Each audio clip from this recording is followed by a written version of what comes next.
সায়ন আর মেঘলা একই কলেজে পড়লেও তাদের কথা হয়েছিল খুব অদ্ভুত ভাবে। সায়ন ছিল একটু শান্ত আর বইয়ের পোকা বলা যায়, নিজের জগৎ নিয়ে থাকতেই সে ভালোবাসতো। আর মেঘলা, সে ছিল ঠিক তার উল্টো, চঞ্চল, হাসি খুশি আর হই হুল্লোড় করা একটি মেয়ে। একদিন বিকেল বেলা হঠাৎ আকাশ ভেঙে ভীষণ বৃষ্টি শুরু হলো। সায়ন তখন কলেজ লাইব্রেরির বারান্দায় দাঁড়িয়ে বৃষ্টি দেখছিল। বাড়ি যাওয়ার খুব তাড়া ছিল তার, কিন্তু সাথে ছাতা ছিল না। ঠিক তখনই মেঘলা তার বড় লাল ছাতাটা নিয়ে সায়নের পাশে এসে দাঁড়ালো। মেঘলা হেসে উঠে বলল, কি হলো সায়নদা, বৃষ্টিতে ভিজে বাড়ি যাবে নাকি এখানেই দাঁড়িয়ে রাত কাটাবে? সায়ন একটু লজ্জিত হয়ে বলল, না, মানে ছাতাটা আজ আনতে একদম ভুলে গিয়েছি। মেঘলা তার স্বভাবজাত মিষ্টি হেসে বলল, ধুর, চলো, আমার ছাতাটা বেশ বড়, তোমাকে বাস স্টপ অব্দি ছেড়ে দিই।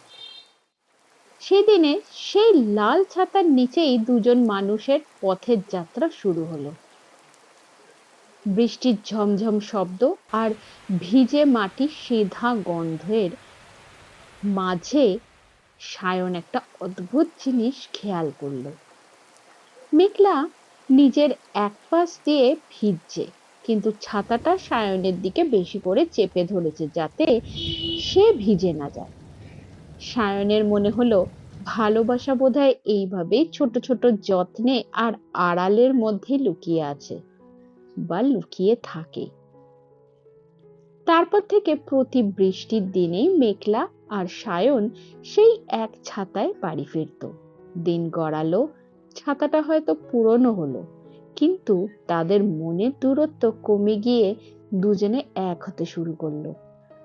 সায়ন সেদিন মনে মনে উপলব্ধি করলো, ভালোবাসার জন্য দামি উপহার বা অনেক কথার প্রয়োজন হয় না, একটা লাল ছাতা আর কয়েক ফোঁটা বৃষ্টি যথেষ্ট। গল্পটি কেমন লাগলো জানাবেন। ভালো লাগলে লাইক, শেয়ার আর সাবস্ক্রাইব করতে ভুলবেন না।